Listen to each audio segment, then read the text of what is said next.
Welcome, welcome, welcome. I'm trying to be the shredder. Who's the shredder? Oh. Now I'm trying to do Easter eggs Okay. in that. Okay, try it again. Okay. Welcome, welcome, welcome to Armchair Expert. That's an Easter egg. That Maybe everyone turned it off. No. It's rough. It's That's a fun rough to do start. Easter eggs. I like Easter eggs. Yeah. And it's 'tis the season. It's Easter. Ding, ding, ding. Dingles. Today we have a very, very, very, very extra funny person. But beyond funny, just talented as a motherfucker. Oh my God, you should see his signature. That's a great point. He's also a calligrapher. Fuck, that's not even in the description, Wabi. Jimmy Fallon is a television host, a comedian, and actor. He's also an incredible musician. Yes. And as you just said, spoiler alert, he's a calligrapher. I don't know if it's actually calligraphy. His signature is incredible. He shows us his book with his signature in it. Also another spoiler alert, an inventor. Big time. He's a huge inventor. Okay, listen, he is the host of The Tonight Show with Jimmy Fallon. We fell in love with him on Saturday Night Live. He also, and this may shock people, but he's a very prolific children's book author. Yes. His huge first hit was Your Baby's First Words Will Be Dada. And then Everything is Mama. Then 5 More Sleeps Till Christmas. And his new book comes out tomorrow. Tomorrow. I bet you could pre-order it today for tomorrow. Ooh. It's called Nana Loves You More. Please enjoy Jimmy Fallon. We get support from Quince.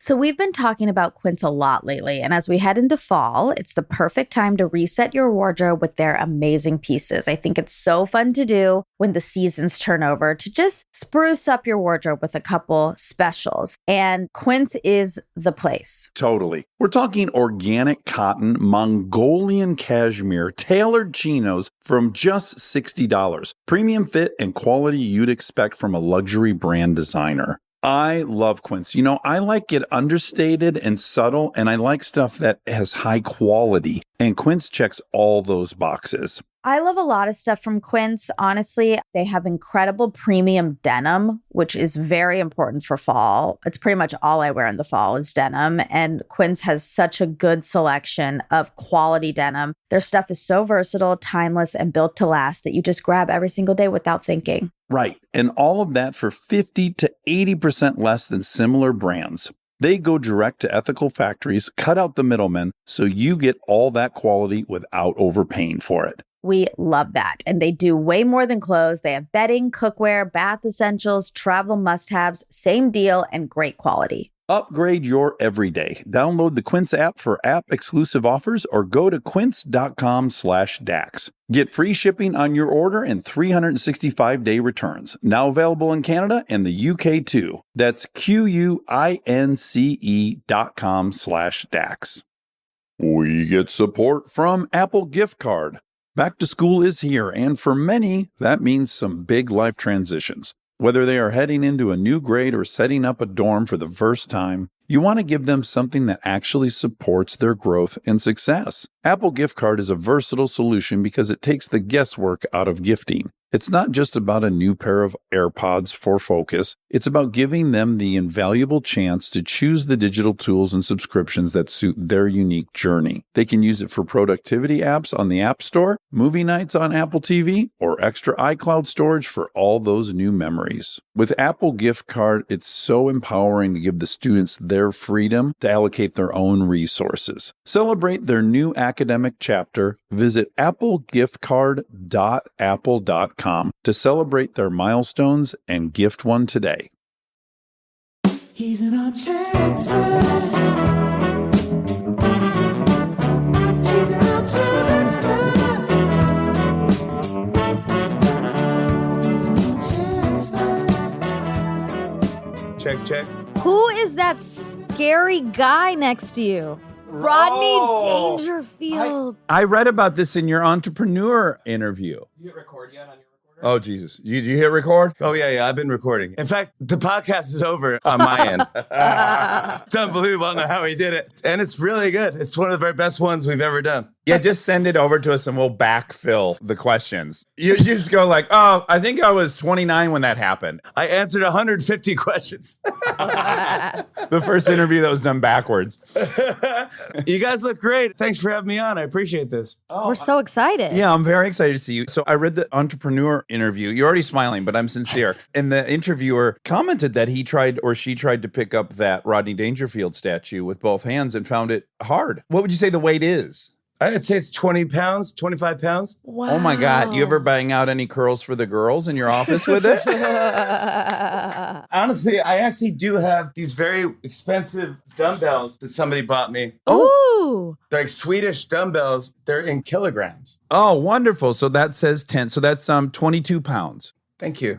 Yeah. Do you have my number? I want you to call me anytime you're like, Fast math. How many teaspoons go into a tablespoon? oh, I'm out to sea at that one. I don't know. Dude, I would say they're equal. The Rodney and the God. thing. Wow. They're equal, and I'm struggling. And so the listener understands the Swedish dumbbell is really, really minimalist. It's sleek. It's gorgeous. It's simple. Ooh, is it wood? You know, of course it's wood. I only lift with wooden weights. I have allergies to certain metals and any rubber grips and stuff. So at the gym, I'm kind of a nightmare. The whole gym has to be like medieval.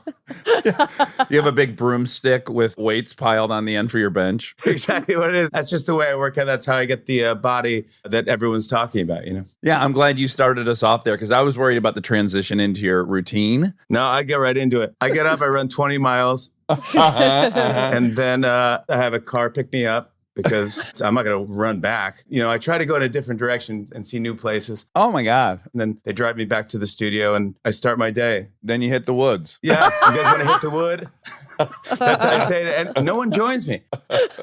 Dax, I don't know if I've seen you in years. Yeah, maybe a decade. I can't imagine you think about me as much as I've thought about you. Well, and also I just researched you, but are you aware of the insane parallels between our lives? It's uncanny. I'm going to unfurl them for you, but are you aware of any of them just right now at face value? I remember two things about you, and one might not be true. But I think we did improv together at the Groundlings in LA. I think like one of the WOW classes, like, yeah, stay fit between classes. But I remember being impressed because you're a very good improviser. And I loved doing that with you.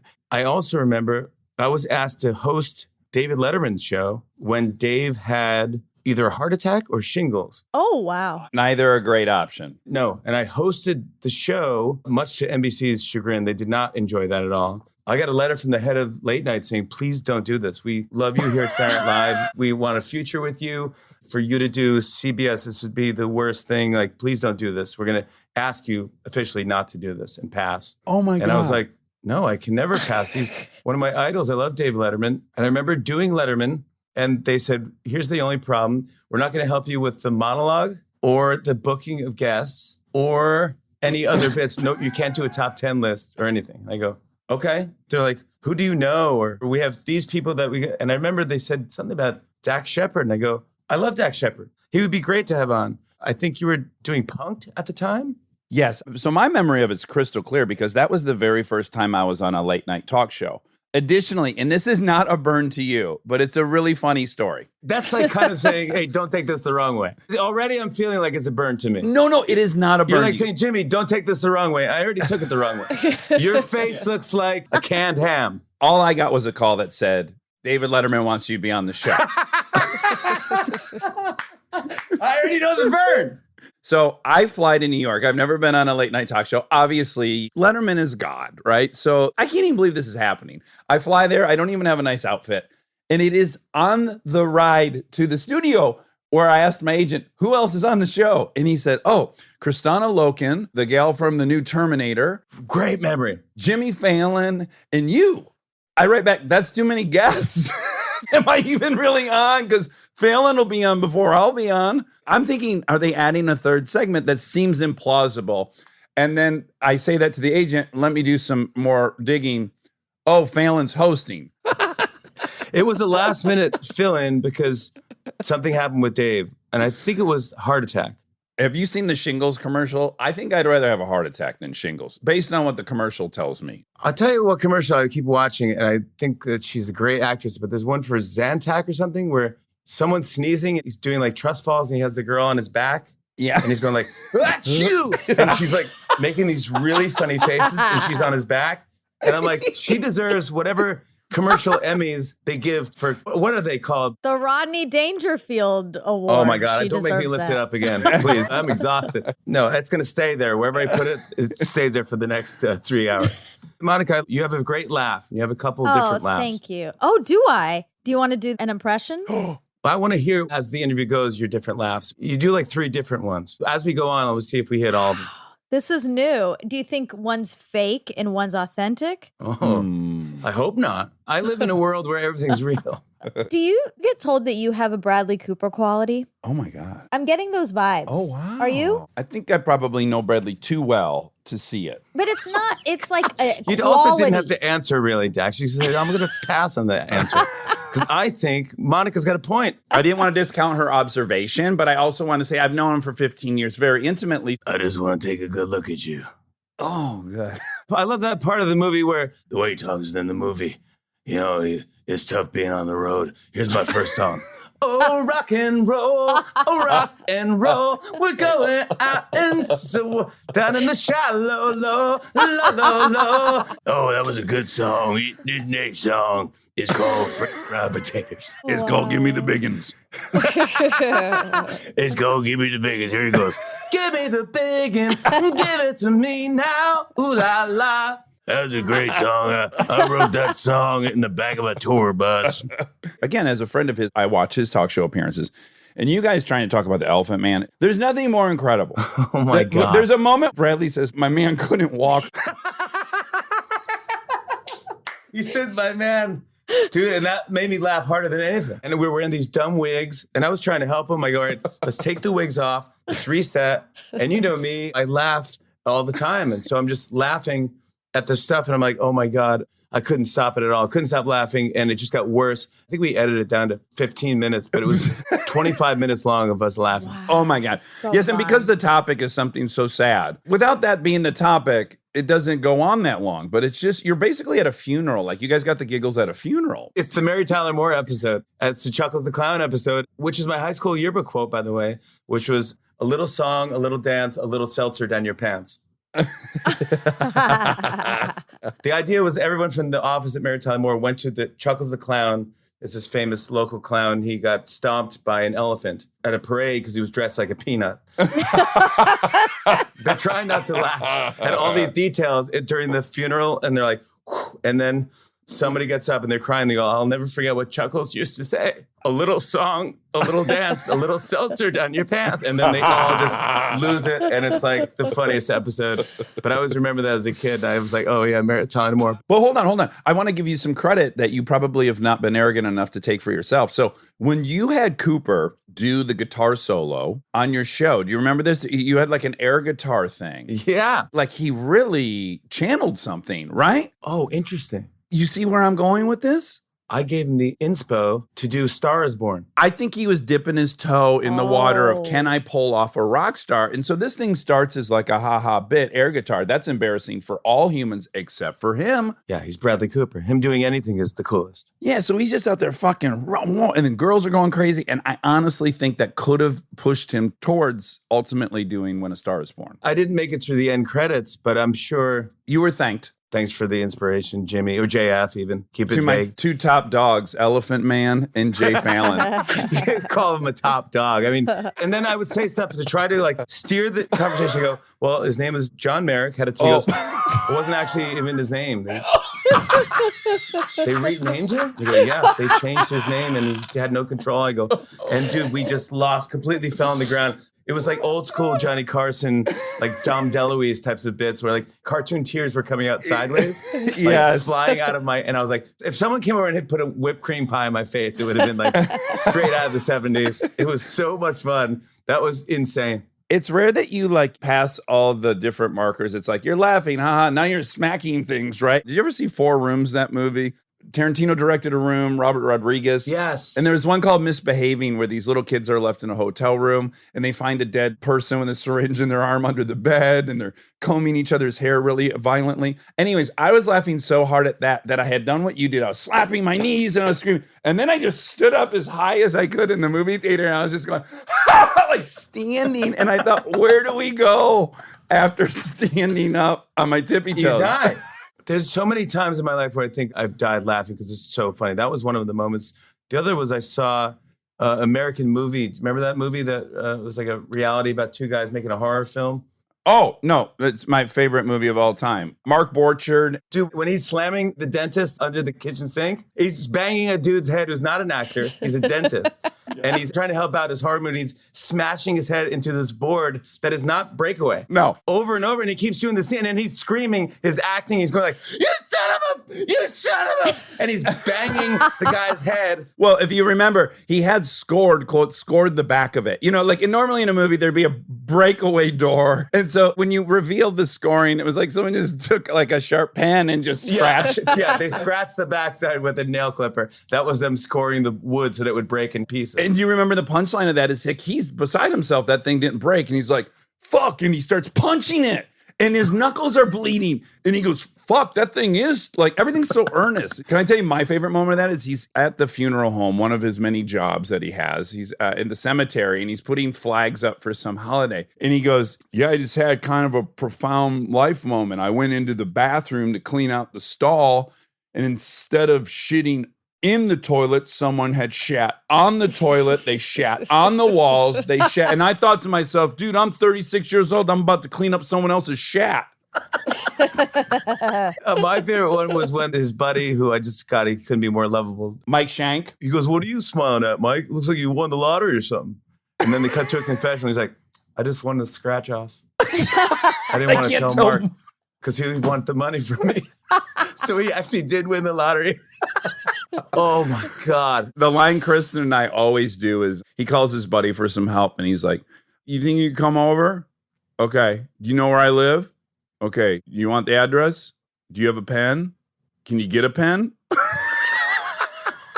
Can you get a pen? The guy said no. By the way, can we just say your wife is one of the most talented, most unbelievable people in the world. And she is crushed on my show. And I always heard that she was a great guest. And I was like, oh, great. We met on SNL days. She was on Broadway. She comes on my show. I was like, wow, she's just one of the most talented people I've ever seen. And she's nice to everybody. And she sent a video to my daughters just to say happy birthday because they're big fans of Frozen. And please get the word back because I'm a big fan. I call her the Julia Louis-Dreyfus of her gen. She can do like absolutely every fucking thing. It's pretty wild. Sing like it's not even funny. She's a mimic like crazy, like you. She can mimic anybody. It's kind of awesome. The fact that you noticed Monica has 3 different laughs is exactly what Kristen would have noticed. Like you probably have some auditory specificity that's unique to you. Like you pick up all these little details in what is, for the most of us, just kind of a bland cacophony of sound. You are really good at impressions. Thank you. But I guess what I was saying is even just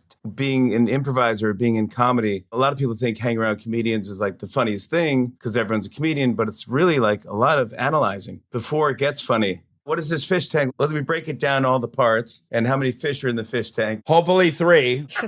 The comedy's always in rule of 3. Yeah. So you're always constantly analyzing and thinking of what the next sentence is going to be. And it's flashing in your brain when we don't even think about it. Do you know why or where yours comes from? I don't know. I mean, I've tried to think about it. I mean, my grandparents are very funny. My parents are funny. We always had a funny household, but I think I just was born loving comedy. And now I have 2 daughters. You have 2 girls as well, right? Not only that, they're born in 2013 and 14. Now it's getting weird. Now this is like mirror image. Did anyone ever tell you have a Bradley Cooper quality to you? Actually, yeah. He does a little bit, right? Yeah. I think he does. Sadly, that hasn't been said to me. I feel like we could be in the three same family. of you could be brothers. Fuck, I'd feel so proud walking into a restaurant if you 2 were my brothers. Me I too. feel like an 80s sitcom. But I want to walk in first, though. I don't want Bradley Cooper walk in and go, hey, whoa, let me see his brother. Yeah, And then yeah. I walk in and everyone's like, oh boy, all right, here we go. Yeah, he's got to go last for sure. Here's what we'll do. When we're in that parking lot, you and I will go like, what do you think? They want cute or tall first? This was going to be another one of the similarities I think we share, which is like you and I are graded very kindly on a curve. Like for a comedian, you're a goddamn smoke show. There's no question about it. For a comedian. For a comedian. Yeah. No, he's so cute anyways. Yeah. But for a comedian, it's impossible. And then I will give myself the same thing. Like for a comedian, I'm virtually Sylvester Stallone. You are. You're jacked. I'm tall. You really are. How tall are you, by the way? 6'2". You are 6'2". Yeah, I'll look Will Ferrell right in the eyes. I'll stare him right in the eyes if you ask me to. God, is Will 6'2"? Yeah, oh, yeah. Maybe even a hint taller. Will Ferrell is one of the best guests we've had on the show. He's unbelievable. What Will does is, I'm not even kidding, he says yes to a bit before we even send him the bit. I go, you should read it first, Will, because it might not be funny and I'm fine with you passing. I don't want to force anyone to do anything. He's like, Will's in. He loves it. I go, I have him dressed as Little Debbie. I go, all right, well, he'll figure it out. And I go, all right, man. And then he comes out dressed as Little Debbie. And I go, so, Will, why are you dressed as Little Debbie? He's like, well, you got to pay the bills. But your career is going so well. He's like, I know. Look, he has a baked potato and aluminum foil. Then he has a Little Debbie snacks cake. And he goes, all right, close your eyes. And just by holding it, see if you can guess which one's a baked potato and which one's a Little Debbie snack cake. Okay, let's now drop back into your first hosting. So what I like about that is that was my first time ever on a late night talk show. And that was your first time ever hosting one. So I feel like that's kind of like a very special thing that we were both sharing something terrifying and fun. So your first Letterman was me hosting Letterman's show. Your first time ever hosting something, right? I've never hosted anything. Yeah, that was my absolute first time. I was so nervous. Okay, now I'm going to pick up the pace because we had so much fun and got derailed. But I'm going to throw them out there for you. You're 3 months older than me. Our children were born in the same time. We both were at the Groundlings. You hosted for the first time. I was a guest for the first time. Then we both did a slew of movies. And that didn't pan out for us so well. Yeah, mine didn't work out. Yeah. I guess what I'm getting to is this long, long trajectory. To me, figuring out that just me being me was going to be the thing that was most successful, as implausible as that was to me, because I was like thinking of what everyone I idolized had done. And now my greatest success and yours seems to be landing with just, I don't know what I am. I'm a guy who loves going to a party and chatting with everyone and fucking goofing off. And being you being you turned out to be the thing all along. And you go, wait, wow, that is so interesting. Yeah, but that is the truth.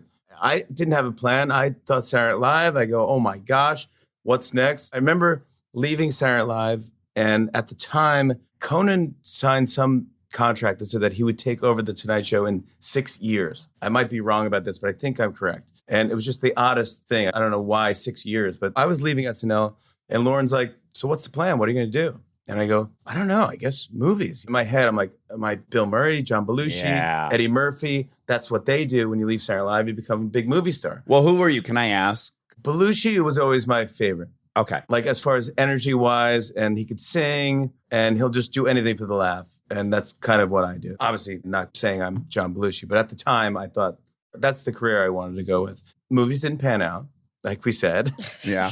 6 years passed and Lauren calls me and he goes, do you remember I offered you that thing 6 years ago? I go, yeah. Conan, the talk. He goes, yeah, would you want to do it? And I go, yeah. I go, but I'm married now. So I have to ask my wife. Like, yeah. So I'm in LA and I asked Nancy, she's like, are you kidding me? You have to do this. She's like, there's 3 people. It's you and who? Conan and Dave Letterman? Even if you're terrible, what a great list to be on. Oh, God, yeah. So I go, all right. So then I said yes to Lauren. And then NBC was like, well, we're not sure if we want Jimmy Fallon. Wait, I just saw Cooper for the first time. I Good told job. you. I just saw it. We are brothers. Man. Okay, sorry I interrupted you, but I saw it and it was thrilling. Anytime I can get compared to Bradley Cooper, I mean, I'm taking this. This might be the best day of my lifetime. I'm getting genuine laughs from Monica. These are authentic. Now I've hyped it up too much. You have a great laugh that I can't do 2 of your laughs. That's one of them, which is kind of breathy and a exhaustion, but there. Exhaustion. That's Well, you're leaning backwards on the chair laughing so hard. Do you have arms in very your chair? sturdy. Yeah. Yeah, because that's why it keeps you in there. 'Cause That's you right. would fall out if you had no arms. And then that's the second laugh is the audible. I'm so self-conscious. That's the second one. It's audible. So you can hear it. And then there's a laugh, almost like Ernie from Sesame Street, that goes, Oh, wow. That's also like dastardly. yo, it is like, that might be your fake laugh if you do that. All right, let's see when it comes up. You were one step away from being the dude in Police Academy we loved growing up. Steve Guttenberg? No, well, no. The man who made all the noises that as a kid I loved. Michael Winslow. Boom. I mean, when I just saw you go, shh, shh, shh, shh, shh, I was like, I bet he could do like a weed whipper. All right, it's a statue. Okay, it's a Star Spangled Banner. Very good. Okay. You better not open with it. Close with Star Spangled Banner. Here is Jimi Hendrix. I know, but don't open with it. Close with the Jimi Hendrix. Open with the door creaking. Open with the smaller stuff. Yeah, you got to be able to top yourself. Who's next? Sinatra? Here's Sinatra opening a guitar case. Okay, what he's referencing, Monica, is there is this incredible, what would you call it, vocal comedian? He could make any noise in the world. He's Like a genius. Foley? Yeah, Or like with his mouth? he'd be in the car, driving in the back seat, and he'd go, it'd sound like a flat tire. The person went, oh, damn it, I must have driven over a nail. That was like the gag in the movie. He's unbelievable. Then he could do a boombox, but like going and then put guitars over his drum beat. It would be like there's 4 people doing it at once. He was brilliant. He came on our show once. We had him on. Oh, really? He played with the Roots. He played electric guitar because he can play like a fuzzy electronic, like I can't do it clearly, but that's why we had him on. That's why he's so special. Exactly. Michael Winslow. So he was just saying in his comedy routine, he would not recommend that the guy Just start with the start. Star Of Spangled Banner. course. 'Cause, yeah, then you're going to close with the door creak? No. All right, I'm going to let myself out now. That would suck. That's a classic magic bit, which I love. I do love magicians, but my favorite bit ever, and a lot of magicians do it. They're probably hacky. I don't know, but who cares? I think it's great. I saw one guy, he had like a 3-piece like a jazz band, and he would like do this trick. He's like, guess a card, pick a card. And then he's like, boom, boom, boom, boom, boom. And then he's like, okay, is your card the ace of spades? And the guy in the audience goes, actually, no, it's not. He goes, okay, I'm sorry. Well, is it the 7 of spades? He goes, no. Sorry.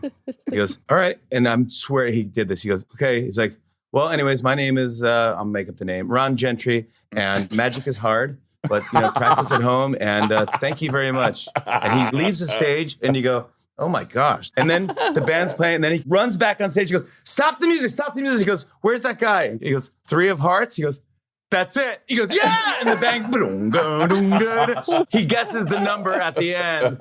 And it's the greatest bit. It's part of his act that you want him to think he's a loser. And then he comes back and saves the day. Well, what he's done is he's given himself 2 strikes. And the bases are loaded. Yeah. And then he comes out, he connects with that third. He does the Hendrix. It's him with the Hendrix. He knows how to close. And he's like, yeah, oh my God. And he's like, magic is hard. Try it at home. Practice. I'm like, magic is hard. This is awful practice. And he's talking about himself. You go, this is terrible. I like the assumption, too, everyone's there to learn.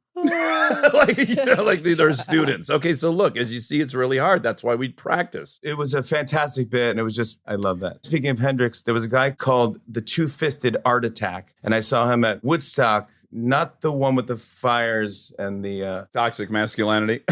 Yes. It was just a disaster. But it was at the Woodstock 92, and he comes out, he's like, hey, man, I'm going to paint for you with my hands. Jimi Hendrix. And he goes, let's go. And you hear like, boom, boom, and he's like throwing the paint on this canvas, and he's eating the paint, and it's in his beard. The paint looks nothing like Jimi Hendrix. You just go, let's get him off the stage and just honestly ask him some questions. Maybe he's overheated. Who knows what's happening? But he goes, hey, stop the music. He goes, sometimes you need to look at things from a different angle. And he turns the painting upside down, and it's Jimmy. Now the guy's crowd surfing. Everyone's like, wow, what's real, what's fake? Who knows? It was awesome. It's a good bit. The comedians who enjoy that 12 minutes of them hating you before they flip it, I think I'm most impressed by them. It's an art to it. Yeah, it really is. It hurts me when just even one reference doesn't really land. I mean, what's great about having Questlove and having Higgins there is because if a joke bombs, they're laughing louder than the audience. Yes. Because they like to watch me squirm and they're like, wow, that one tanked. And so then it kind of makes me laugh that they laughed, so it makes me feel better. I never was in the SNL writing room, but certainly at the Groundlings, we'd put up all of our sketches that had been written all week long on a Wednesday night. You'd see 35 sketches, and 15 of them are horrendous. Nothing is funner than those, because once someone acknowledges that this thing's shit in the bed, the amount of joy that everyone's experiencing is, you want those stinkers in there. Yeah, luckily I have them more than enough. Right. I can give you a couple examples from Tonight Show. But yeah, the thing that's great about the Tonight Show, even though you didn't even ask me, Jimmy, what's great about the Tonight Show? What if I had to ask? Because implicit in that is like that, I don't know if there is something. That's the implicit. Compared to Saturday Night Live, where if you do Saturday Night Live and you do a sketch that bombs, you have a week to be depressed that your sketch bombed. Right. On the Tonight Show, if you do a joke that bombs, you have another show tomorrow. So you got to get over it, buddy. There's no time to wallow. No. You have to make people laugh. Like in the next commercial break, you got to be over it. How quickly did you pick up that rhythm? When you first started, were you like hammering yourself on Friday about a Monday monologue? Oh, completely. Oh my gosh. Wait, how long have you been hosting now? Between the late show and now this? 13 years. Okay, I'm going to take a wild stab in the dark that around 2014, you stopped caring. Wait, about life or? No, about the joke on Monday. Because I did gain a few pounds in 2014. You Is did? that what you're referring to? No. I think you've always been very svelte. Once I had kids, every time I hated myself, I would go, but I'm still these little girls' dad. That's pretty great. Yeah, I just eat pizza. Okay, good. I'm like 90% of my body's dough. If you press my tummy, I giggle like the Pillsbury Doughboy. Oh my God. I can't wait to try that in person. But do you think having kids at all for you, like kind of right-sized how important show business was to you? I think definitely priorities change when you have things you have to take care of. A dog is one thing, but a kid is like, oh my gosh, this is like, you got to be responsible for this. So I think you kind of grow up that way. I can be more articulate. I think I only had as my identity, I'm funny. And then when I wasn't funny, I was like, oh, Jesus Christ, who am I if I'm not funny? But then I got these other two great identity cornerstones, which are my two kids. So it's kind of like, oh shit, I don't have the comedy thing today, but I still have 2/3 of my identity. I'm still holding, two great cards in my hand. Yeah. All right. We didn't connect on that, but that's okay. That's That's totally right. fine. We Yeah. connect on other things. Okay. So although we're the same age, Do we grow up together? yes, I went by Trevor Peterbrook. Oh my God, Trevor Petersburg. You were my best friend. I know. Oh my God, we used to say that thing all the time. Yeah. 1, 2, 3, 4, 5, 6, 7, 8. Go. Nice. Raw dogs. Raw dogs. Yeah, they changed their name. That's right, Yeah, to the Raw Dogs. That's right. That was you. Oh my God. You were youngest in your class, and I was oldest in my class. We're the same age, but you have a September birthday. Like you graduated at 17, yeah? Yeah. And I graduated at 23. Wait, what? Raw dogs, easy one. Like, I'm not good at math, but that's way off. That's right. So you were 18? Yeah, I was 18. I was driving in 11th grade. Yeah, I couldn't drive. I was kind of bigger than everyone. Like, I don't know if you ever read that Gladwell book where they break down like how many players in the NHL are born between January and You know March. how I know? I think it's the first chapter of that Gladwell book. Oh, right. I'm going to say yes. I read the whole book. Yeah. It was great, especially that chapter. That little dynamic can kind of shift Everything. everything, right? He compares it to a hockey team, I think. Yes, it's the farm leagues up in Canada. So he's like, hey, you're a senior, you're an 8th grader, but this 8th grader's 17 years old, while the other 8th grader, the Jimmy Fallon, is only 16. So the older one, even though he's still in 8th grade, gets special treatment and gets sent to the all-star camps and all this stuff. They're like, oh, he's a prodigy. When it's like, not necessarily. He might be a prodigy, but he's also a year older than the other kids. Even younger, it's more impactful. So they start those hockey leagues at like 6 years old. So if you were born in January versus December in the 6-year-old league, you're 20% older than the kid. It's not just a year, it's like a fifth. That's significant. So then you get funneled into the better team. Do you remember how long high school was? Oh, God. It's only 4 years. Well, for Dax, it was Bullshit. 8 years, obviously. Yeah, for me, Graduated it at was 23. But it feels like forever. And now when we've been through this pandemic, I can't believe it's gone. It's 2.5 years already, or 3 years. And Almost high it's school. gone by. I agree. It's terrifying. That's its own topic, which is like, how do you slow that down? I'm obsessed with that. Are you? Yeah, I remember doing all this stuff. And I remember everything that went down during the pandemic. The show ended. I went home. I talked to my wife. She's like, what's the plan? I go, there's no plan. I mean, I think I'm just off for a couple weeks. Uh-huh. She goes, what are you talking about? You go get your phone, get a tripod, and you put a show on. This is what people need you to do. Your wife sounds great. I lucked out. She's Drew's best friend, right? When Drew was here, Yes. Oh, yeah. she was going on and on about this That's very right. organized, productive. You got a photo of her? I got a bunch of photos. Oh my God. Wow, she's a fucking She's bombshell. beautiful. Yeah. My Lord. Thank you, bud. Yeah, I lucked out. I can't hang this thing up. Yeah. Just throw it against the I'll put it on wall. the ground. Maybe it'll stick. I put it next to the Rodney Award. I'll get to those later. You got to see my floor. It's just riddled with it's like going to Carrot Top's playroom. It's like I got nothing but gags. Stay tuned for more Armchair Expert, if you dare. We are supported by Auto Trader. All right, if you've been putting off car shopping because it sounds like a whole thing, buying your car online on AutoTrader makes it way easier, really. You can shop tons of cars online, compare prices, check financing and trade-in options, all from wherever you are. And if you want to start online and go to the dealership for a test drive, you can do that too, really. What I like is the flexibility. Start online, finish at the dealer, or the other way around. Your info stays with you, so you're not starting the process from scratch. Plus, you're working with local dealer listings, so you've got real people helping behind the scenes. And when you're ready, you can pick up your car or have it delivered. Really. Buy your car online on AutoTrader. Really. Thank you to our presenting sponsor, HP, for supporting this episode. Parents, you've got enough on your back-to-school list right now. Ink cartridges do not need to be on it. They just don't. The HP Smart Tank printer uses a refillable ink tank and comes with up to 3 years of ink included. It's the last printer you'll ever need. To learn more, search HP Smart Tank. This episode is supported by Helix.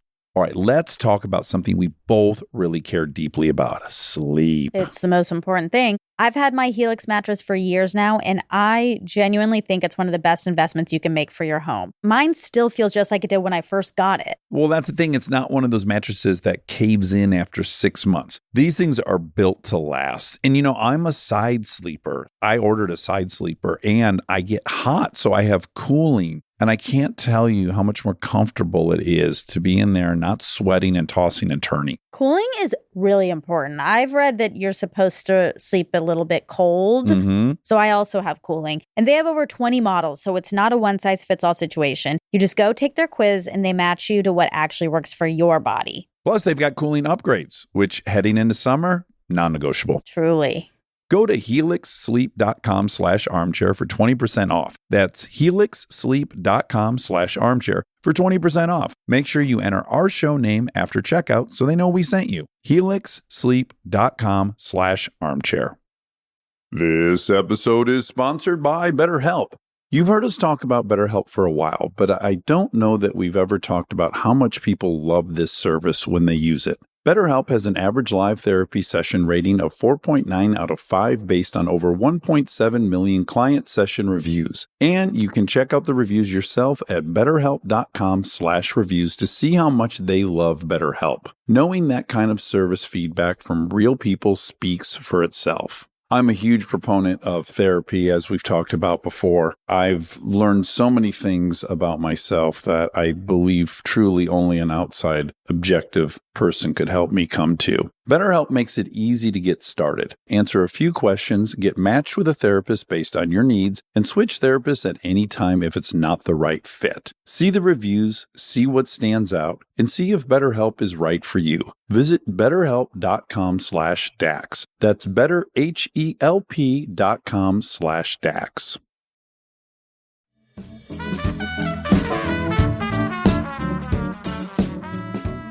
Here's a question. So, how is drinking for you? For me, I just grew up drinking. It was just part of my family. Everyone drank. Let me back up. Do you know I'm an alcoholic? Yes, I know that. Very openly. You're sober, though. Yeah. I'm sober. So I'm fascinated with everybody else's drinking naturally because I wish I could live in that sweet spot. I couldn't. When I know other dudes are doing it, I'm kind of impressed. I'm drawn to it, and then I'm curious. I can handle it all now. But I mean, back in the SNL days, I would drink to excess and have a crazy night where you're like, what happened? What was that all about? And it's not great memories, but you laugh at them. We're getting in bar fights and all this stuff. We're just morons. Who would start fights with you? This feels crazy. You're so likable. If you stay somewhere long enough, someone will start some over nothing. A lot of the times for me, I think it was over jukebox music.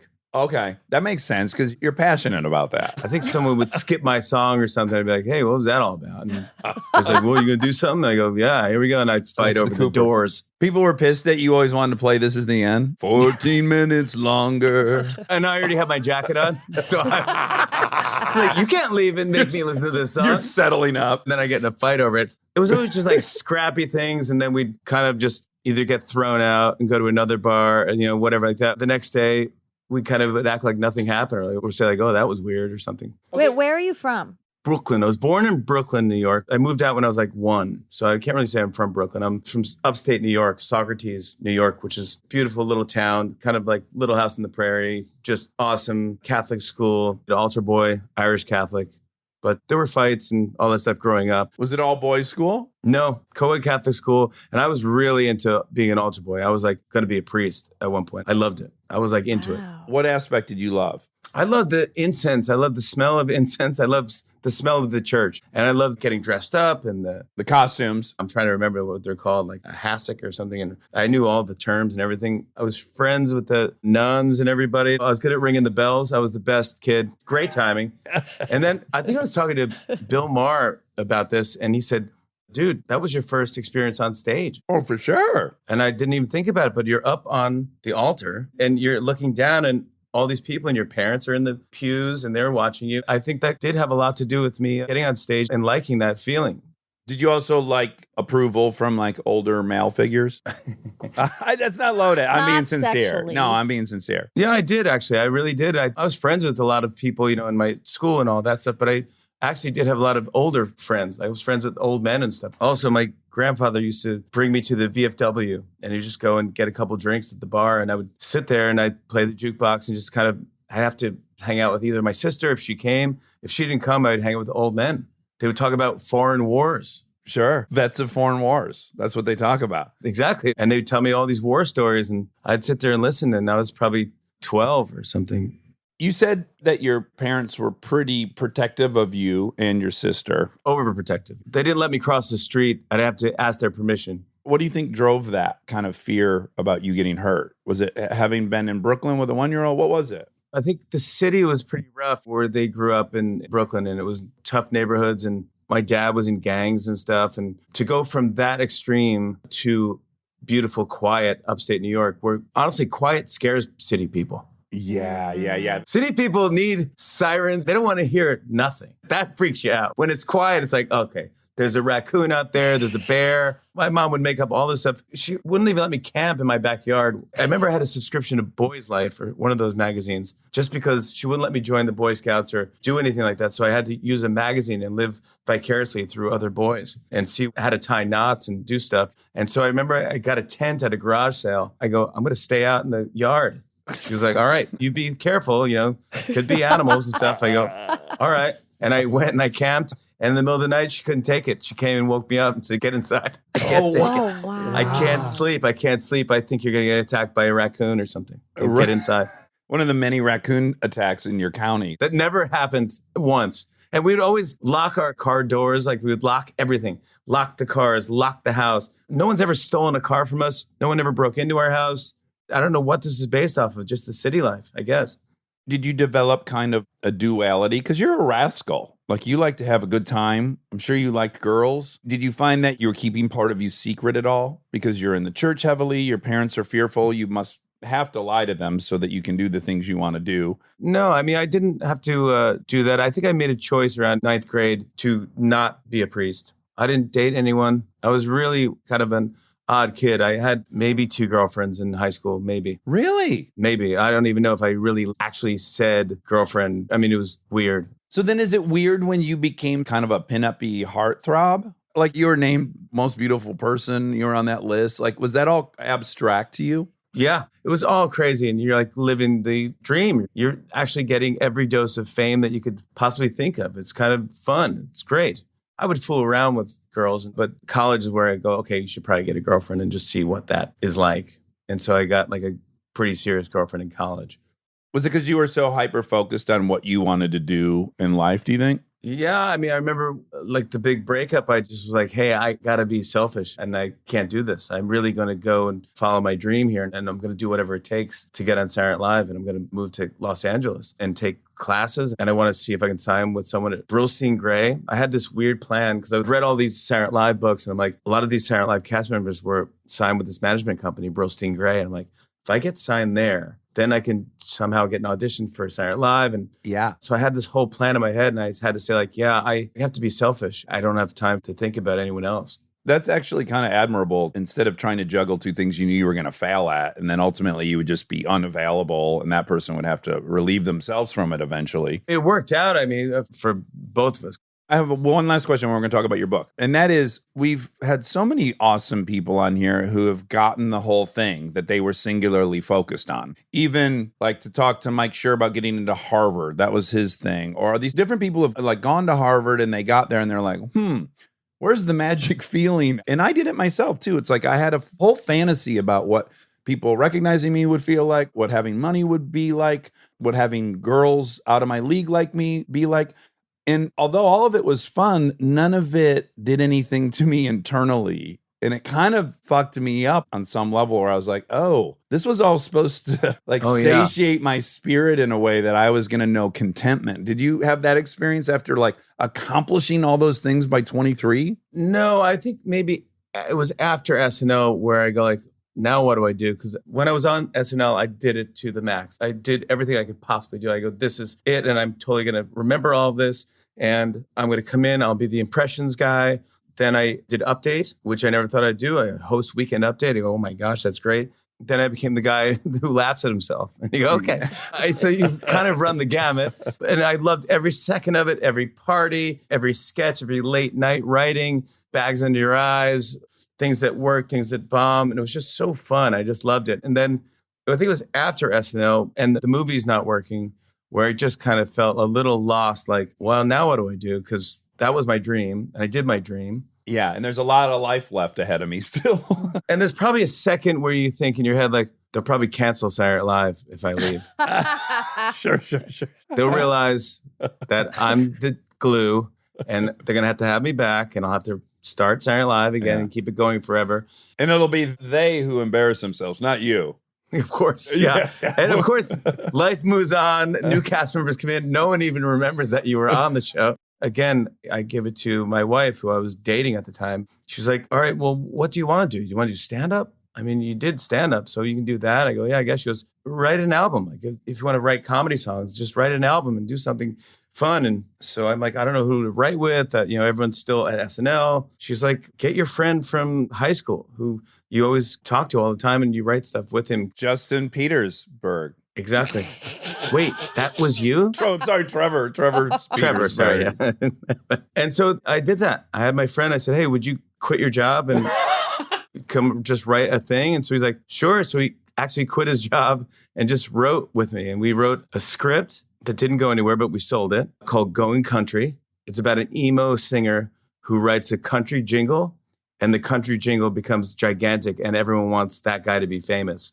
And now the emo guy has to pretend to be a country singer. That's an easy transition, I think. But we did that. We wrote a song called Car Wash for Peace. As that was all going, it kind of got me through those 6 years where then I got the opportunity to do late night. And then he ended up coming over and writing for late night, and he's still here writing for The Tonight Show. Well, first of all, that's so cool that was the end result of him quitting his job. I'm relieved. I'm glad he didn't just get you through your 6 years and then it was like, bye. Peace. But the lesson in there, I think, when this thing's cold, I work at that thing. When that thing's cold, I work at this thing. Like, you just keep fucking moving like a shark, and then you find yourself somewhere that loves you back. Yeah, just keep working. I do love working. I love coming up with ideas, whether they're good or funny or stupid or silly. Like, I think, thank God for an iPhone or the notes or voice recorders or whatever it is, because I'll wake up in the middle of the night and just hum something so dumb.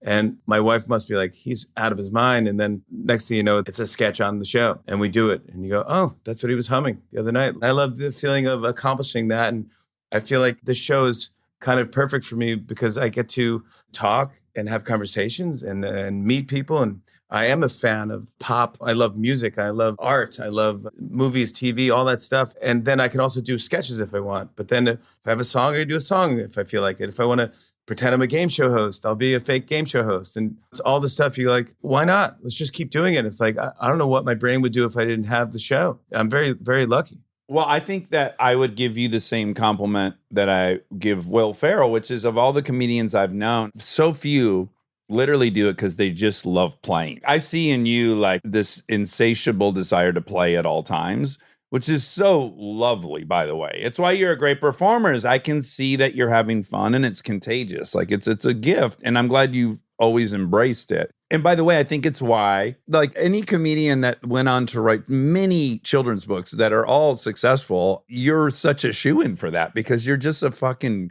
fun kid.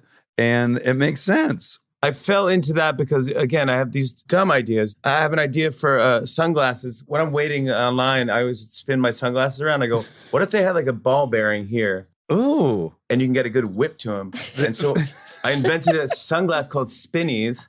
They sold at Warby Parker. They sold out in a week. No. And all the money went to these eye doctors going to kids' schools and giving kids glasses. And they made them. I will send you guys pairs of Spinnies. Oh. They were Please. the coolest thing. I saved like a box of them here. How cool. It's a fidget glasses. Yes, got a good whip.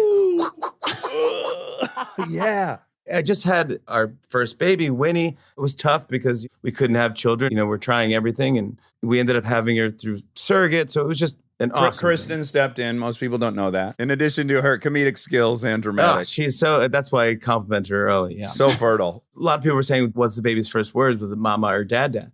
And so I go, it was mama, but I got to be honest, I was really pushing for her to say dada. Every time I would see her, I'd just go, dada, dada. And I would give her a bottle and I would say, dada. Like, even, I don't care if she thought a bottle was dada. Sure. I don't care if she got it wrong. For the history books, if she says dada first, that's a win for me, you know? And then Huge. later she'll figure out what dada really is.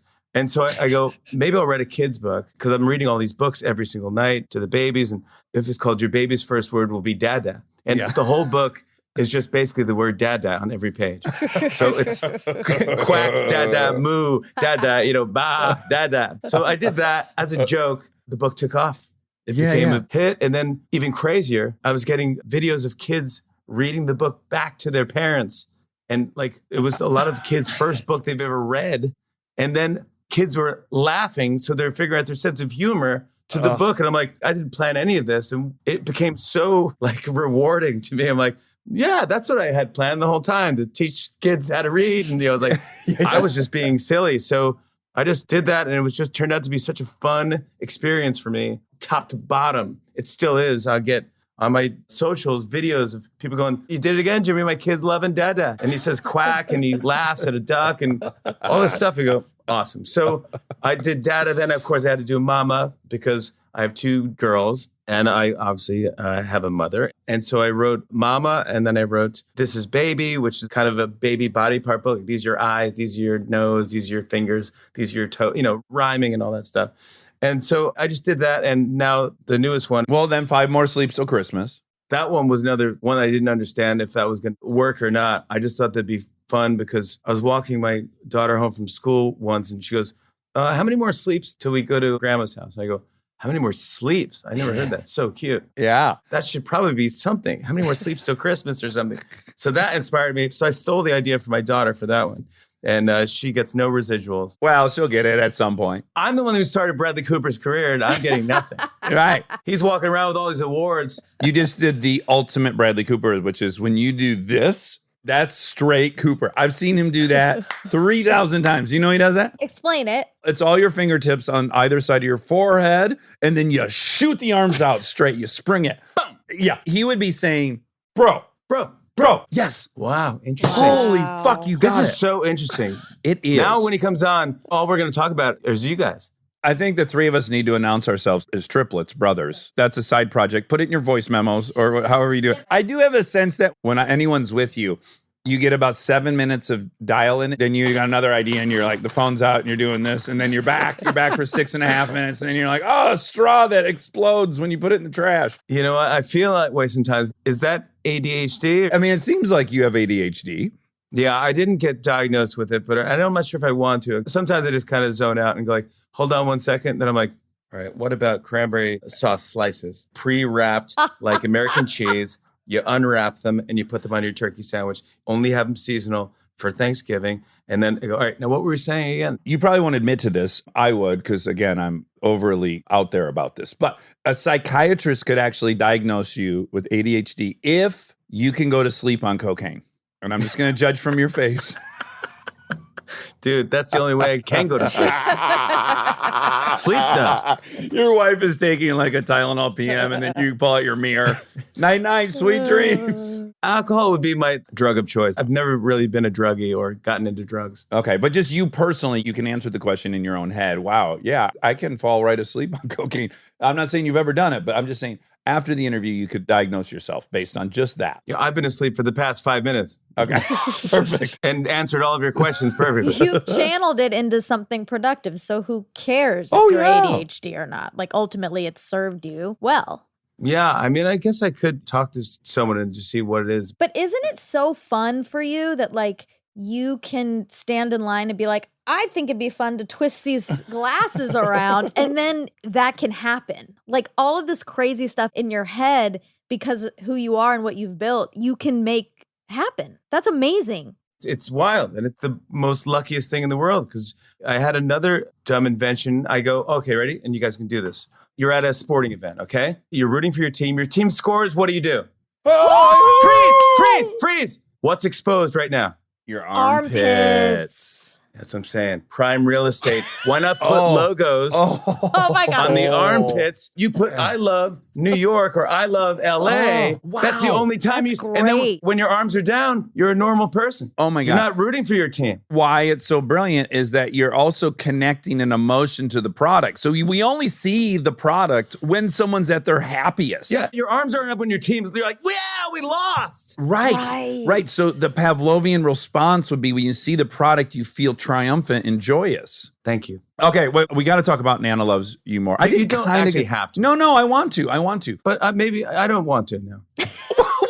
Or then I want to tell you. I got to tell you because I read it, obviously. You get into this fun game that if you have kids, you have to know this game, which is every night. When I say goodnight to my girls, they say I love you. And I say, you have no idea I love you. And then it becomes this fun contest of how much we love each other. You're trying to come up with some expansive notion that is bigger than the other person's. And that's virtually what this book is that Nana loves you more than anything you could ever conceive. That's exactly right. Yeah. My wife's parents, when we say goodbye to them, we go, bye. We go, love you. And her dad would say, I love you more. And I go, that's pretty cool. I wish it was my line because it's such a good line. It's a tribute to him and to them. And it's Nana or Noma or Grammy or Gammy or whatever you call Abuela, whatever you call your grandma. Gaga. Gaga. Is that what you call it? Yeah, we call him Gaga. Babushka, I think you could say. Monica, what did you call your grandma? Grandma, pretty standard. Yeah, I was grandma too. She was trying to assimilate, though. Yeah, doing my best.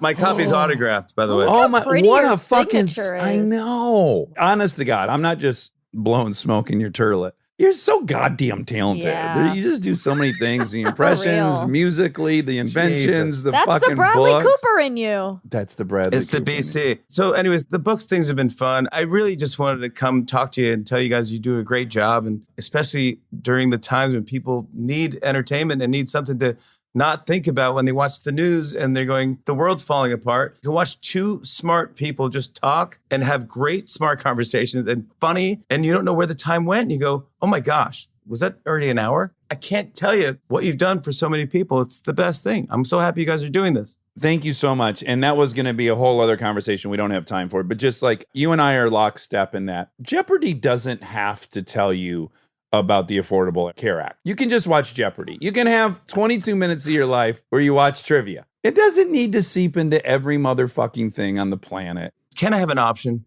Can I have an know. option where something's just fun? Also, so many people do it better than you and I. I would never do The Daily Show. Right. It would make no sense to me. I would be awful at it. And Trevor Noah nailing it. He's fantastic at it. And he can't do a Bee Gees impersonation. He can't do it. He can't do it. Thank you. I'm going to call you OBC from now on, original Bradley Cooper.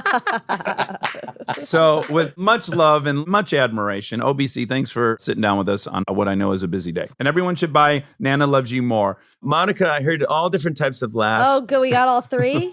You added a couple more in there, Oh, which I didn't shit. know. Now seeing you, there's a silent laugh that no one can hear. That's actually the most common, I would say. Yeah, I would say that too. But watching you, you lean to your right side and you almost fell off the chair a couple times. And it's so good. Like right now you're doing it. And it's great. You need to invent something for Monica that wherever she goes. I've already thought of it. Okay, good. It's a headset mic, first of all, that goes basically almost in your mouth. There's probably some audible breath coming out of you that you're just not by the mic when you're laughing, you're rocking. But I want you to invent for her a portable sidearm. so that when she goes out like with friends and there's no side thing for her to lean on while she laughs, we don't want her to fall down and crack her head open. So it's like it comes out of her purse, it unfolds, and then it's just a little support on either side. Like a of her. high chair. Like a muffin top?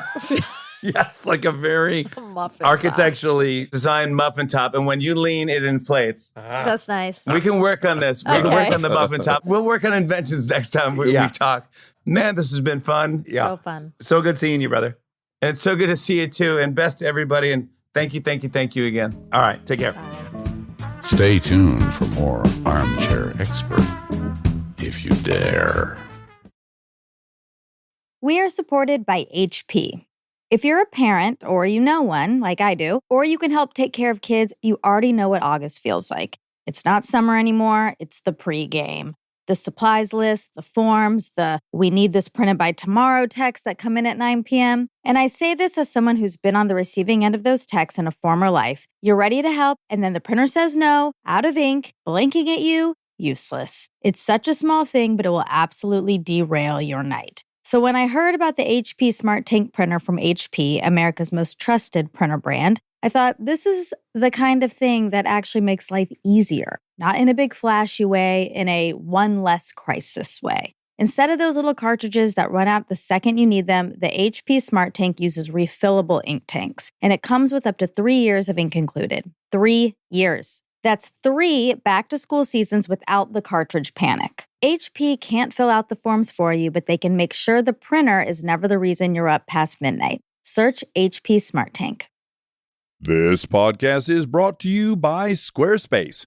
We've talked before about Rob building our website on Squarespace, and I bring it up again because it's a perfect example of what they do well. Rob had all the pieces, the content, the vision, the ideas, but he needed something to actually take all that and make it public facing. And Squarespace was that bridge. Maybe you're in the same spot. You've been developing something, a business, a skill set, a body of work, and it's been private. It's been yours, but at some point you're ready to put it out there, and that transition from private to public can feel like a huge leap. Squarespace makes it feel like a step. Beautiful templates, built-in SEO, email campaigns, scheduling, analytics, everything you need to go from I've been working on this to here it is, come find me. All in one place, no code, no stitching together a bunch of different tools. So if you've been sitting on something and waiting for the right moment, this might be it. Head to squarespace.com/DAX for a free trial. And when you're ready to launch, use offer code DAX to save 10% off your first purchase of a website or domain. We are supported by Arm & Hammer toothpaste. I feel like so many parts of our lives have gotten a little overcomplicated, including toothpaste. There's always some new ingredient, new promise, new thing you're supposed to suddenly care about. Arm & Hammer baking soda toothpaste keeps it simple. Powered by baking soda, a time-tested ingredient you already know and trust for a clean you can actually feel. It removes up to 3 times more plaque in hard-to-reach areas compared to a leading toothpaste, and it gently whitens. And if you hear baking soda and think, wait, is that gentle enough? Arm & Hammer is actually a less abrasive toothpaste, and it is designed to protect enamel. Myth busted. It's also the #1 dentist-recommended baking soda toothpaste. I am a broken record on Arm & Hammer toothpaste. I love it. I've been using it for years and years. My dad first introduced it to me, and I've never gone back. I've also gotten a lot of people on it, and once you go to Arm & Hammer, you won't regret it. My personal favorite is the Arm & Hammer Peroxicare toothpaste. It improves gum health while gently removing plaque and surface stains, but also just my mouth feels so clean after. They have so many. They have advanced white toothpaste, which is great. I also use that. Complete Care toothpaste. Everything is perfect. Try Arm & Hammer toothpaste to taste the difference. Feel the difference. Shop at your favorite retailer between August 2nd and August 15th to save $1.50. Arm & Hammer baking soda toothpaste. Save $1.50 August 2nd through 15th. And now my favorite part of the show, the fact check with my soulmate, Monica Padman. Jimbo Fallon. Yeah. Wonder if he ever thought about going by Jimbo for his stage name. Well, Probably maybe not. because he loves Chuckles the Clown. Oh, okay. That makes sense. Chuckles the Clown for Mary Tyler Moore. That was Oh, his high school yearbook quote. That was a funny quote. Very. I've never really watched the Mary Tyler Moore Show. Everyone loves it. They revere it. They do. Highly revered. I hate to say, I feel like a charlatan, I guess, or not a charlatan. I feel unsophisticated. A Philistine. Thank you. A Philistine. Because I would always, when I was at my grandparents' house, they'd have Block Party Summer on Nick at Night. Okay. And so each night of the week, there was a marathon. So it was like Monday was I Dream a Genie. Tuesday was Bewitched. Mary Tyler Moore was in the mix. One of the marathons. Yes, and I always never cared about that day. Misogynist. Yeah, definitely. That's Nick at Night. Nick at Night. Yeah, Nick at Night. I loved Bewitched and I love I Dream a Genie. It's what aspects? All of it. I guess Well, that magic. you're not a misogynist because those were also female-driven shows. They were. Good job. You know, I watched with my grandma. Granny. Yeah, well, grandma. Oh, that's a ding, ding, ding, because we talk about what we called our... Nanas. Yeah. Oh. Oh, my God. The allergies. Pollen's in the air. Wow. 'Tis the season. Do you have any reaction to all the pollen that's around right I now? feel horrible. Okay. Yeah. Okay, great. I wake up every morning like, I'm dying. Are you taking any Zyrtec? No, I forgot to get some at Rite Aid when I was there this week. I need to go get some. Yeah. I don't have any D anymore. Oh, dingles. What happened? There's so many ding ding dings that just keep popping up. Go on and I'll that's circle it. back. Oh, Zyrtec. I don't have any D left. I know. I'll get a But I'm some. on normal Zyrtec because it's insufferable for me. And know. I don't know if you've looked at my driveway, but this oak tree, which is majestic in all ways, it's a fucking 1,000 the feet across. landmark in Los Feliz. The Los Feliz landmark is just pissing pollen. It's 2 inches deep on my driveway. There's big circles, globs of all of it. Oh my God. Yeah, it looks like it snowed outside. Ew. Sned. Sned. Skeeter came over and it looked like it fucking snowed. Skeeter's like, did it snow? And I was like, no, that's our oak tree. Wow, that was good. Thank you. I looked away from you at all times. It was fine. So you're able, what I just discovered is you're able to look at it just as long as there's no eye contact. Because my Yeah. mouth got really gross there, as you just It was saw. fine. Because I got to go like this with my lips I do. and my teeth. He's a little ripper. I think it is eye contact because what it is I feel like you need me to be doing To something. respond in some way. And Totally then I feel get it. anxious. It's that anxiety of unwrapping Christmas presents when everyone's staring Of at you. course. Oh, I'll just never react big enough for anyone. Yeah. I think that's where I learned to act. Wow. That's where you credit your acting skills. Ding, ding, ding. Triple Major. Zyrtec is the commercial that he was talking about where there's trust falls and people sneezing. It's a fact written down here. What's the commercial with the sneezing and the trust falls? He said he thought maybe Zantac, but Zyrtec, and it makes sense. Well, Zantac is an abdominal. It's an indigestion right. medication. That's I've right. had to use it a couple times. If I were in the audience, the skeptic that I am, I'd be like, this is They orchestrated. planned it. Zyrtec is a big whopper of a sponsor. I wish. Me too. But don't you think, like, oh, it was in the episode, now randomly we're talking about it. We must get it because of our allergies. I mean, I'd be calling bullshit. I mean, I'm fine with us pushing Zyrtec so that they become a sponsor. I would love free Zyrtec D for the rest of my life. So I've thought about that, but I've thought, if I'm them, I'm like, well, you already got our ad. Well, you want us to pay for it? Retroactively get paid for it. That's what I would love. Yeah, I'd like to get call them a them and go, bill. you owe us. All right? And I would call it that tone. Be Zyrtec. Bring. Hello, Zyrtec here. Yes, can I speak to the general manager? Yes. 1 second. Let me put you on hold. Boop. Fuck. Okay. Connecting you to GM Miniature Mouse. Oh, hello. Hello. You fucking owe us. Excuse me. Who are you? This is Dak Shepard. Oh, hi. I'm a big armchairy. Oh, fuck. Well, then you heard. It was such a beautiful shout out. Thank you so much. Yeah, that's worth like $1 million. You owe us $1 million.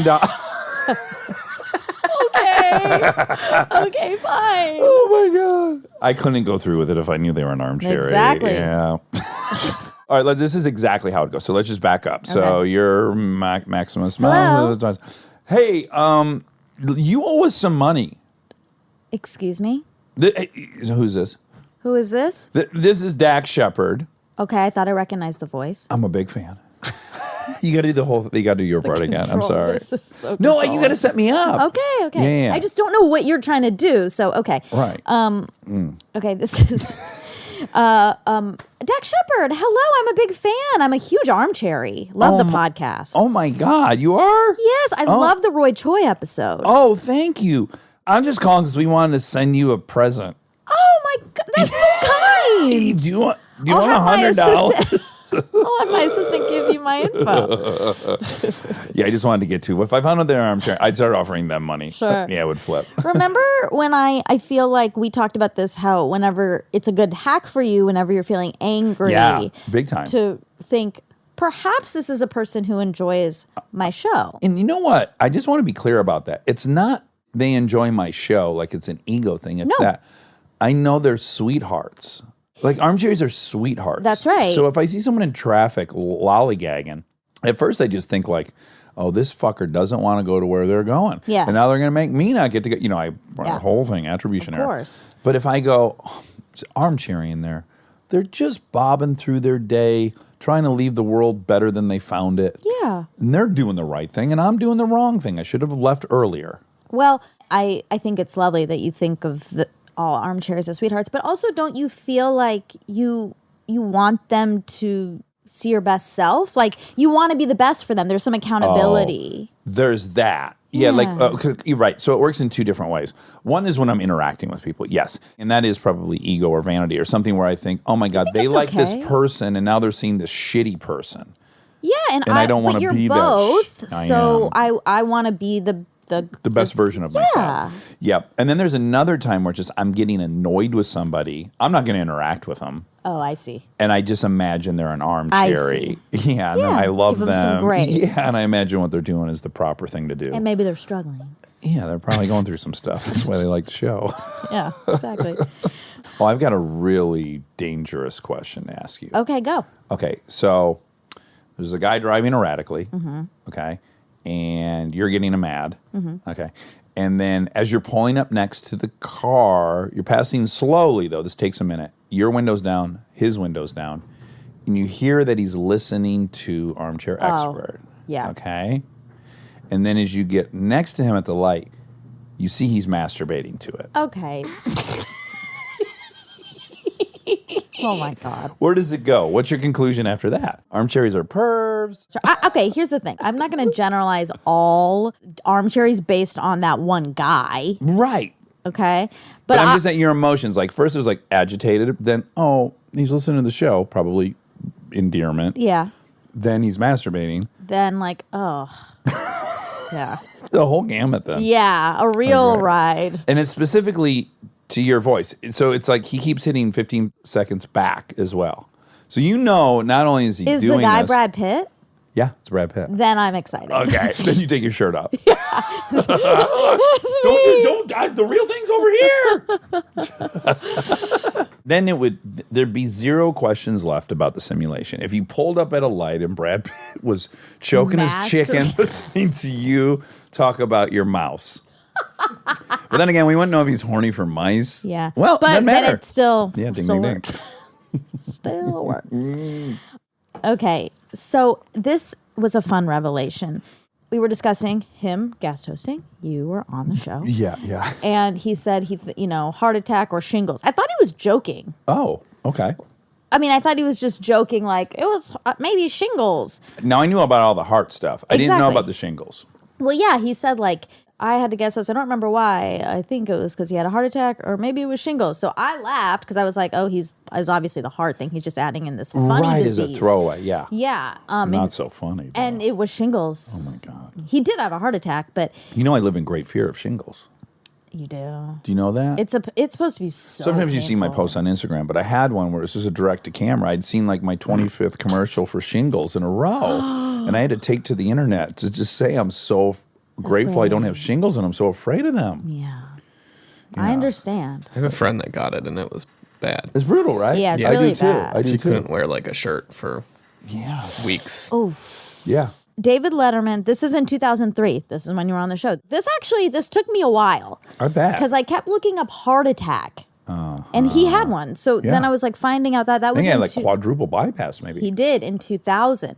So I was like, okay, now I need to look and see when Dax was on to see if it was in 2000. It was a proper investigation. It was. So I found out first that you were on in 2003. Then I was like, this doesn't add up with the heart attack. So then I was like, I guess I'll look up shingles. Sure. Turns out David Letterman will Process of elimination. will continue his recuperation from an eye infection caused by shingles. Ooh, an eye infection. Jesus. With guest host scheduled to appear on The Late Show this week. That was in March 2003. Shingles sounds like an STD. I think that's why it also sounds gross. What it does is like there's a visual to it. So shingles from a house. So Yeah, I think like your skin is flapping. like It turned is. shingly though. I think it is.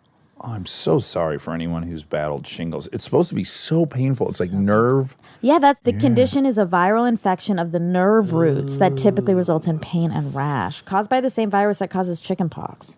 Oh my pox. Holy pox. Sheesh. Respectfully. On guard, God. Listen, I found something cool. Oh, good. From New York, it's The Late Show with David Letterman. Kinda. Guest host tonight is Jimmy Fallon. Jimmy Fallon's guest tonight from Terminator 3, Christopher Loken, Dax Shepard, Chloe Sevigny, author Bill Sheff, and singer Rufus Wood. Why they have so many people though? That is confusing. But yeah. That wow, I forgot that aspect of it. That Chloe somehow was Chloe on. Sevigny. Maybe she sang, No, she doesn't sing. but they don't have 3 guests. Rufus Rain. Maybe Rain- no one got 2 segments. Oh, maybe. I certainly Okay, I'm didn't. looking for your part. Okay. This is 42 minutes. Oh gosh, you have a look on your face that has pity. No, it's not. Oh, okay. Uh-oh. Rolling Stones.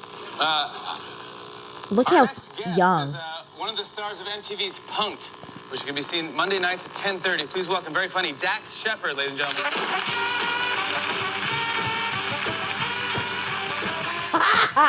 Okay, everyone has to watch this. You did a cute little entrance. I did. Yeah. Trying my hardest Hold to get on. noticed. You see, you're doing like a dance. Oh. Oh, you did some air. Oh, Jesus. Have I gone too Miming. far? Oh, they just keep playing because apparently I'm dancing. You Am I, did- am I embarrassing myself No. yet? It's still working? Oh, it's so good to see you, man. Yeah, look at P. Schaefer, my favorite comedian. Oh, wow. Loves you, man. Yeah. That's cool, man. Yeah.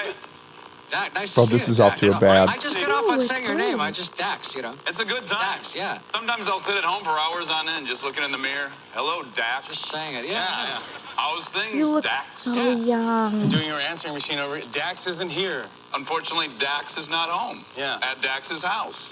Hi, I'm Dax. I'm not here right now. And again, I remind you, I'm Dax. Leave your name after the Dax. This is rough. It's not. It's fine. Okay. This is rough. Hey, Dax, it's Dax. You're doing good. You're keeping. Yeah. Oh. I asked you God, guys, it's so. handsome bastard, by the way. Look at you, person. Oh, you're a good goodness, ladies. I remember working with. I did a little bit with you in the Groundlings at one point. I was hoping you would remember. I totally do. I totally remember that because I did the Groundlings for a while. Yeah. I didn't actually become one. No. Did you? In the Sunday Company for a year. You take lessons in L.A. This improv teacher. And when you're in between classes, you pay $25 to go act like a dipstick. Yes. Yes, sir. Oh my God, you just looked James and just I like would go Lincoln. and give them $25 and act like clowns. We Really? did it a couple Lincoln. times together. And I met Really? you, and then right after that, you got Saturday Night Live. Yeah. You went straight to the. I went to the. Yeah. And then I went to Saturday Night Live. Yeah. And by the way, I heard your song, and I'm so glad that you didn't take B. Arthur because I have her phone number. Big laugh. Big laugh for Dax. Really? Oh, you're doing a funny face. That's funny. Because hello, B. B told me this morning she changed her number.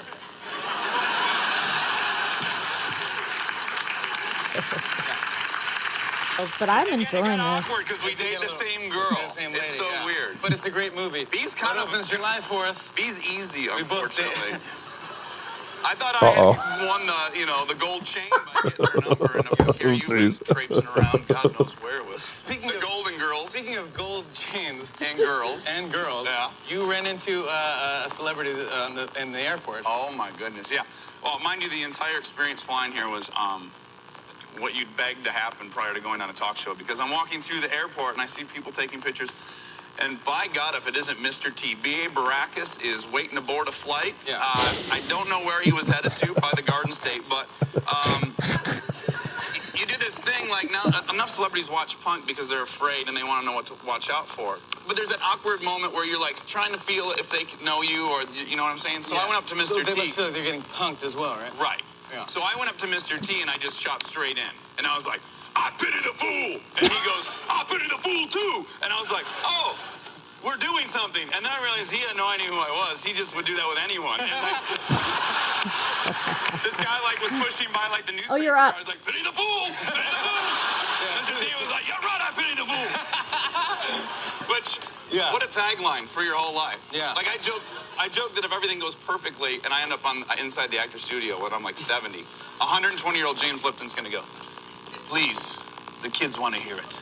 Tell us we've been punked. That's your catchphrase. Hopefully. Or Mr. T, when he expires, you're like, I thought about punching him. I pity the fool. Oh, so nice. But I had that moment where you're growing up and he's such a BA, Baracus, that... A-team. Yeah, but seeing him in person, he's 112 I have now, and his zero arms were like recollection this big. of this. That's so And I thought, crazy. if there's any time to try your luck with Mr. T, it's right now. It's go time. Oh, you're gonna punch him? Yeah. So I wanted to call my brother and be like, I just beat down Mr. T. He pities this fool. He actually does pity the fool. That's hilarious. Oh, I'm sweating a bit on my forehead. Oh, my man. God. That was that's exciting. That was your first appearance ever. That is so stressful. Okay, there's I so need much to to remind talk you that about. I was in front of a camera for the very first time like 3 months before that. I do not. You think that was bad? Oh, yeah. I think that was rough. That was rough. I'm trying so hard. I'm not letting him talk. No. Oh, Listen. boy. Okay. Listen. Notes. No, it is so fascinating for me to watch this because I know you so well. Yes. And I don't know him, Yeah. but I do.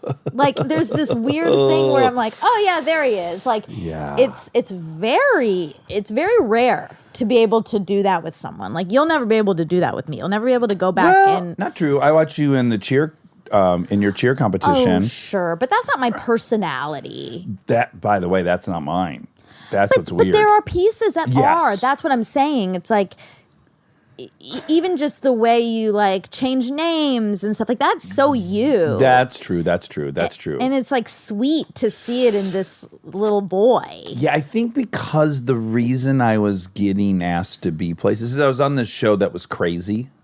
Yeah, exactly. And You I had was to like, own oh, that. they want me to be crazy. That's not weird. That's exactly right. You had a persona. Yeah. But I didn't really know what it was yet. Because punked isn't I'm not a prankster. No, but that's why you were getting noticed for. Yeah, it was very weird. Wow. Also, I'm talking about like whether people know me or not. Oh my God. No. Well, I did. I was Okay. talking about that. Well, I thought that was extremely sweet. And it's nice to see before and afters. Before and afters. Yeah. Yeah. I love that. Wow. Ooh, that gave me the sweats. That gave me the deep sweats. It takes a minute to figure out talk shows. For me. Yeah. It takes a minute. Like it took me many to just relax out there. Yeah. Well, it's scary. It is. It feels like a starter pistol goes off when they call your name. Yeah. And you're like, oh my God, I have 4 minutes to make everyone It feels like fall in love with me. cheerleading. It feels like a performance. Exactly. Yeah. But I haven't practiced. And I don't have a routine. Well, yeah. Like, I'm even in that, I'm trying to think like, was there a pre-interview? It doesn't feel like there was a I pre-interview. think the like, Mr. T. Okay. Because the way he said, like, you saw someone at the airport. Yes, you're right. Also, that is not smooth either. No. That was clearly his first because now there's a much More elegant way to get into it. Yeah. Yes. Well, it's great. Yeah, it's great. It's his first time hosting and my first time being on one. I'm shocked. I guess you could say I'm shocked it went as well as it did. I think it's great. And you look so little, and so you. does he. Oh my Thank gosh, you. it's very A couple sweet. of teenagers on TV. It's very sweet. They were both 28 there. I was just a little baby. You were I was 12? No, a 16-year-old. Yeah. Not really a baby. You were prepping for your first trip to the States. 11th grade. To the States. Isn't that what you would call state championship? The States? You meant to America. Yeah, That's what it sounded that's like. what I thought too. Oh, I was born here. Oh my God. Oh my God. No. Like they would say the basketball team's going to States. State. Where I'm from. State. Okay. But in Michigan, they put an S Oh, on that's right. everything. That's right. Fords, That's Kmart's, That's right. Ted Seegers. Okay. How tall is Will Ferrell? Will Ferrell is 6'3" according to the internet. There you go. So. Yeah, you're taller than I am. Yeah, I mean, I don't remember that, but whatevs. Like, I don't remember being like, he's even taller than you. He's a big boy. He's so big. He's a big boy. How many teaspoons go into a tablespoon? 3. Oh, wonderful. Yeah. Oh my God, these are 3. fun. And they're coming fast, too. Will Ferrell, 6'3". Well, 3 we ate up a lot tablespoons of in time with tablespoon. that. Oh, I'm embarrassed by the whole thing. You're allowed to grow. It's okay. I wasn't sober yet either. Oh, I was going to ask that. Yeah. I mean, I might have been on like a month. I am on the appearance for sure. Yeah. And I probably started trying to get sober around 28. So I bet, who knows what's going on there. That might have been in this spell where I didn't drink for a year, but I did drugs. I don't know. I don't know. Yeah. That's a better way to put it. I've not begun doing any self-work yet. Yeah. But that's beautiful. Oh, thank you. Isn't it nice to see the change? Yeah, I guess it's just embarrassing for me, but Well, no one starts out. I mean, you have. Fully. That's the whole point. You have to put in work. yeah. That's wild, though, that I don't remember 1 second. The only thing I do remember is Paul Schaefer. Like, because Dave wasn't there, Yeah. I wanted to connect with one of the like icons of the show I've been watching forever, so I got a little distracted, which, was fine. yeah. No. It was cute. Oh my gosh. Okay. 18 years ago? 19 years ago. That was 19 years ago. Okay. I tried to find out how much the Rodney Dangerfield trophy weighed, Oh, but I can't find it. unknowable. Well, I'm sure it is, but I didn't find it. But it's called the Rodney Respect Award. It's a unique recognition award that is presented annually to a comedian who embodies Rodney Dangerfield's professional legacy and devotion to making a difference in the lives of others. Ah. Rodney Dangerfield was so funny and one of the most legendary Hoovers in all of show business. Yeah. Just a real vacuum. That means cocaine for the listener who doesn't know. It's amazing he made it last so long. Okay, so he tells this story about Conan was going to take The Tonight Show in 6 years. Yeah. I have to be honest, confused by that story. Okay. I'm still confused. Oh, I didn't I know can if you tell went. you. Yeah. Yeah, so basically, Conan had gotten big enough. Yeah. He came on after Leno, Right. and when his contract was up, NBC really wanted to keep him. Yeah. But he was getting offers from ABC and all these other places to come there. So what NBC did is they said, if you stay, if you re-up, we promise you the Leno spot in 6 years, which is where they got into all that trouble. Right. Because they made that promise to him contractually. And then so Leno basically just found out, like, we're retiring you in 6 years. Right. They didn't tell him or ask. No. Yeah, I think they just thought somehow this would not be a problem in 6 years. Ah. And then, of course, Leno was subsequently kind of ushered out and didn't really want to go. And then a month after this whole thing happens, they then offer Leno, do you want to come back and have a show at 10? Because Leno was crushing in the ratings. He was beating Letterman. It was working quite well for NBC. And then when Conan first came on, the ratings went down. Mm-hmm. So they're like, oh my God, what the fuck have we done? Oh, here's an idea. We'll take over the 10 o'clock slot And the show's so cheap to produce. And in the 10 o'clock slot, there's always a 1 hour drama. Well, those are expensive shows. So those were like $3.5 million an episode. So like, oh, this is genius. We're spending $15 million a week on these other shows. We'll put him on. This will be great. Well, what happened was it further crushed Conan's ratings. It also fucked up the lead-in for the news. Because the nature of talk shows is people like generally watch the monologue and maybe they'll watch the first guest. There's like a very precipitous drop-off with late night. So all the news affiliates were pissed that their lead-in was fucked. The whole thing was a big old disaster. And then ultimately they decided to buy Conan out of his contract and just bring Leno back. Right. And then Conan went to TBS. And then the 10 o'clock spot is what Fallon came in to do? No, Fallon went into Conan's spot that he left. Copy. That is what The Late Show. I was confused about. Yeah. Okay. And by the way, it's the trajectory. So Letterman started following Carson Right. in The Late Show. And then he got his own 11:30 slot on Channel 2, whatever that is, CBS, I think, where he stayed for the rest of his career. And then Leno took over for Carson. And then Conan went after that.